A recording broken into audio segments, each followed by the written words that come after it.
Joint locks look impressive in the dojo. They make instructors look clever and students feel technical. Truth is, when someone decides to hurt you, joint locks often fail. But that doesn't mean that they're useless. For cops, security, medical personnel, or when you must control someone without injuring them, they still matter. Stay with me. I'm going to show you the pretty version, the ugly failures, and what you should actually train instead. Let's check it out.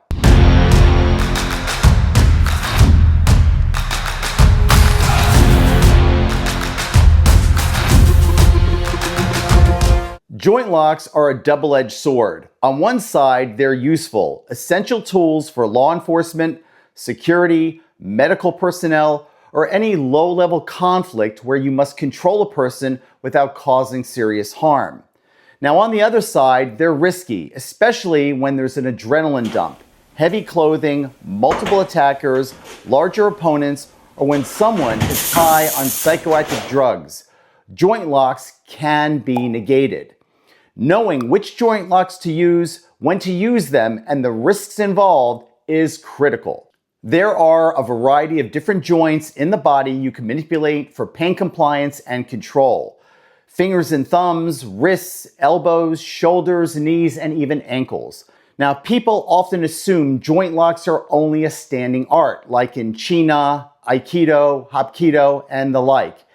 Even fake reality-based martial arts like Jeet Kune Do mix them into their cosplay training. But that's only half the story. Joint manipulation is the core component of submission fighting and ground control. And in contemporary fighting arts, we teach the entire gamut: wrist, finger, elbow, shoulder, ankle, and knee manipulations, from standing entries to full positional control on the ground. Really important, joint locks have real limitations, so they're not always our final option on the ground. For conventional ground fighting, we rely on submissions and positional dominance. But in true life or death scenarios where escape is essential, CFA includes a distinct instructor-level program called Savage Street Fighting that bypasses precision joint manipulation and focuses on survival-level responses that ends the confrontation decisively. We teach both the conventional ground fighting for controlled, technical outcomes and savage street fighting methods for when deadly force is justified. Now, you can learn more about savage street fighting by visiting my website at sammyfranco.com. And if you're a War Machine Elite member, you can stream it for free in the members-only section of this channel. As a law enforcement master instructor, I developed complete officer survival programs where joint lock instruction was a mandatory component of the agency's use of force continuum. That experience shaped the Contemporary Fighting Arts Law Enforcement Division, an arm of CFA dedicated to officer survival in the streets. To make that knowledge accessible beyond law enforcement, I wrote a detailed book titled Punishing Pressure Points. This book cuts through the BS and teaches you what actually works. It's available on Amazon, and I'll put a link in the description down below if you'd like to check it out. For those of you who prefer detailed video instruction, I produced a complete 2-part video series on joint lock techniques for real-world combat. Volume 1 has already been available to War Machine members. And today, I'm announcing the release of Volume 2, which is now streaming. These videos present the same law enforcement progressions and control tactics I've taught to officers for decades. They're practical, pressure-tested, and reality-based. Both volumes can be streamed for free inside the War Machine Elite members-only section of this channel. And if you're not already a member, click the join button below to see all of the membership options we have available. And if you'd like to own these 2 videos, you can also purchase them on my website at sammyfranco.com. So there are 2 types of joint locks, proactive and reactive. Here's reactive. Tommy grabs the wrist, I raise the hand up, I raise my palm up, I come under, grab the thumb, the base of the thumb, and then I perform the wrist lock or the joint lock. A proactive one, and this is used by law enforcement security personnel where they need to get Immediate control. Tommy's the subject in front of me. I reach over, grab the wrist, and then I apply a proactive wrist lock. So these are two different types. Now, we're not going to get into will this work in a situation or not. We're just talking and just defining the two different types of wrist locks or joint locks, proactive and reactive. Now, one really important thing you must keep in mind whenever you're going to apply any type of wrist lock is to always have the free hand up. For example, let's say Tommy approaches and he grabs my wrist. Always get in the habit of raising your hand up because he can always strike with that hand. And of course, you would have to parry it or block depending on the situation. But here's even a more, thanks Tommy, here's a very important point I want to illustrate, actually a story. One time I was downtown going out to dinner, and as I left the restaurant, it was an Italian restaurant, I left the restaurant with my date, I was walking down the street, and as I'm walking, someone grabs my wrist. So the first thing I do is I raise my hand up and I simultaneously turn around to see what the threat is. Little did I know it was a short Italian waiter. I left my credit card in the restaurant and he actually grabbed hold of me and said, "Mr. Franco, you forgot your credit card." So what I'm trying to illustrate here is don't ever get in the habit if someone grabs you turning around and blasting them with a punch or a martial art technique. What you need to always do, raise the hand up and then assess the situation. And this works perfectly when dealing with joint locks or wrist locks. Always raise that free hand up because he could be attacking or it could be somebody who's not attacking. Learning joint locks is really important, especially if you're utilizing de-escalation stances. Now listen, I've used this numerous times. I've de-escalated conflicts where people just simply attack, sometimes they'll swing, and sometimes they'll grab your wrist, one or both. So here's a technique you can use against someone grabbing your wrist when trying to diffuse or de-escalate a situation. So I'm de-escalating, Tommy grabs the wrist, my hand is already up, which is the most important thing in case he strikes with that hand. I can parry it, I can block it, I can engage the clinch.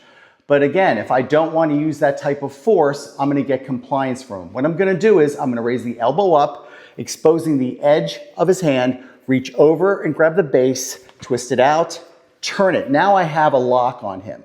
This is not good enough. What I'm going to do is take this into an escort technique. I'm going to pop the bicep up, rotate in, and I'm going to keep it nice and tight. Now, Tommy, tap when you feel this. Okay, a lot of pain? Yeah. So this is a police escort. I'm going to loosen up on this. A police escort technique that I teach law enforcement to take them from A to B. It's a police escort. Again, we'll try it one more time. De-escalate. Hand up, elbow nice and high. Reach, grab the edge, turn it. Notice how the palm is facing to the sky. And again, I have submission here. Tap when you feel it, Tommy. Good, right? But I want to get it tighter. Again, I want to get as close as I can to him. Now I have maximum control. Now, people sometimes say he can throw a punch. No, he can, because if he so much as flinches, I'm going to snap this, okay?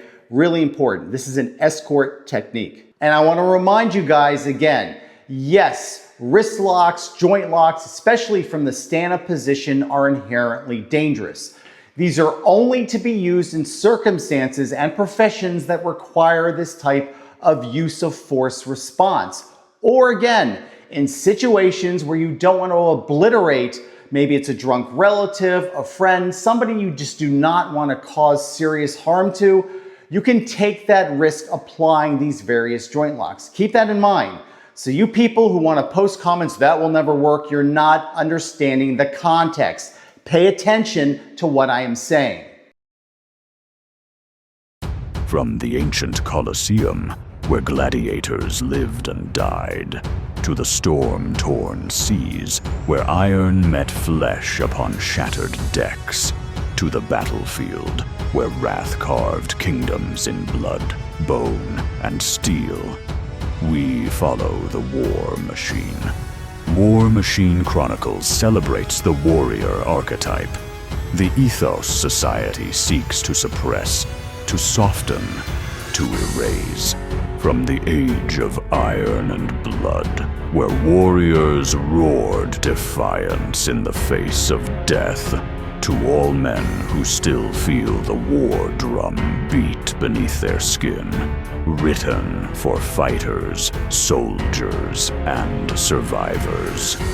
For those who still walk the edge, it is transformation, forged to harden the mind, discipline the body, and sharpen the will. War Machine Chronicles, Not just a book, it's a sacred codex of wrath. Over 300 pages, more than 100 haunting illustrations, combat verse, and lethal philosophy forged by Sammy Franco. War Machine Chronicles, not just a story, but a weapon. It teaches, it tests, it transforms. War Machine Chronicles, available now on Amazon in hardcover, paperback, and Kindle.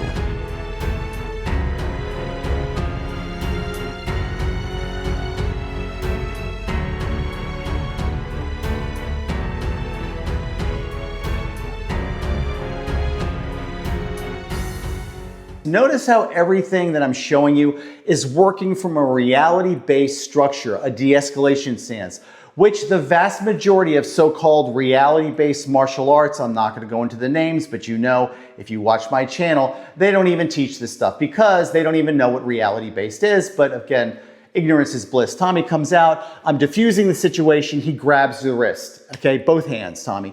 This happens, this has happened to me in real confrontations. People grab the wrist. Look up a second, Tommy. You have to understand, people are not educated. They're emotional. They react with fear. They react with passion. And many times when your hands are up, they want to gain control. So they grab your wrist, which is bait. Big mistake.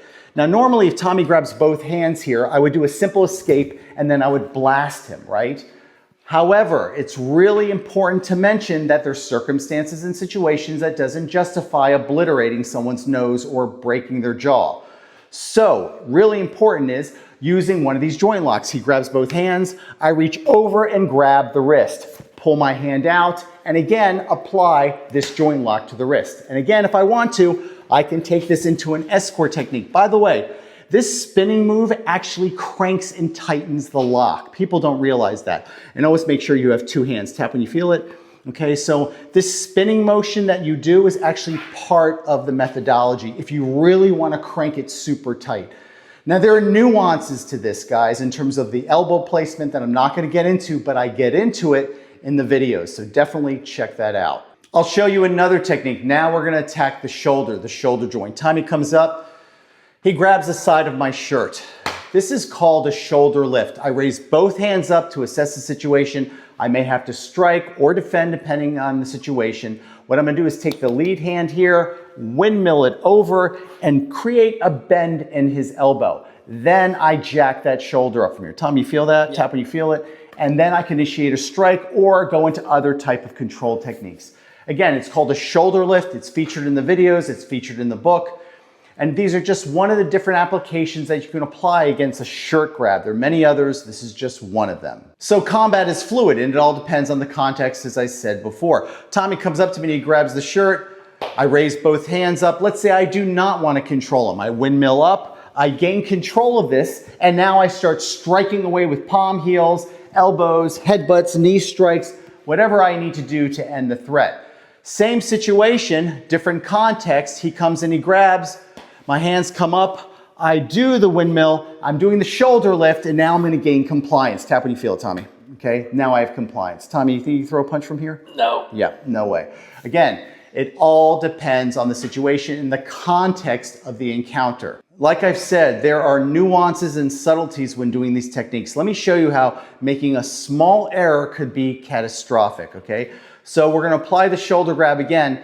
So what Tommy's gonna do, as soon as he does that motion, I'm gonna strike him. He's telegraphing the shot. So again, watch what Tommy did again. We'll play one more time. I grab, and as soon as he does the windmill. You don't want that, okay? You need to set it up. And if you guys know anything about contemporary fighting arts and my method of fighting, you set stuff up because you have that luxury, you have that time. So let's do it correctly. I grab Tommy, he raised both hands up as if a sign of compliance, like he's alarmed, he doesn't want any trouble, his hands are showing compliance. And from this reference point, he can either go full nuclear mode or he can do the control and restraint up here, crank it up. Okay, good. Now this hand goes here, figure 4, your hand right here, and then jack it up. Good, very good. Okay, so the point here, guys, is that we're showing you these subtleties, these nuances. The simple thing of raising your hand up before performing either a strike or a joint lock is critical. Hey, we're about to get back into the video, but let me ask you something. Do you want to legitimately accelerate your self-defense skills? And are you sick of clickbait videos teaching absolute garbage? Or tired of being misled by unqualified wannabe experts who have zero credibility or experience? If the answer is yes, now is the time to join my War Machine memberships. As a member, you're going to get exclusive access to in-depth training videos, exclusive full-feature video content, downloadable training PDFs, and direct insights you're not going to find anywhere else. Plus, you're going to have direct access to me in the comments section of all my videos. So if you have questions, you're going to get real, detailed answers from me and not some random keyboard warrior. So if you're serious about mastering real-world combat skills, hit the join button below and start training like a true war machine. Now, let's get back to the lesson. Tim and Mike are now adding a full contact integration with the drill. So they're doing the same wrist lock, but what they're doing now is Tim has got a digit glove on and he's got that shock knife. And so what Mike has to do is he's got to go through the series of wrist locks, but he has to learn to abandon the technique when something more lethal presents itself, such as that punch right there, which is really good, or the possibility of the knife attack.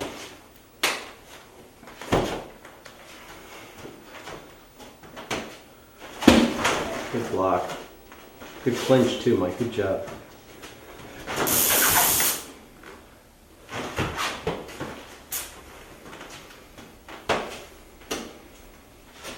So Mike's dealing with the assault as it comes. He has no idea what's going to come next. Good punch, good block, and good clinch. Joint locks are an important part of any serious fighter's arsenal. They give you control, compliance, and a real tactical advantage. But they must be applied with skill and proper timing. You also need to understand the inherent dangers of manipulating another person's joints in the street. Now, my book, Punishing Pressure Points, and the full-feature Joint Lock series lay out all the progressions, resistance drills, and real-world protocols I taught to law enforcement for decades. Both are available at sammyfranco.com, and War Machine Elite members can stream the videos for free in the members-only section of this channel. Thanks for watching, and I'll see you guys at the next video.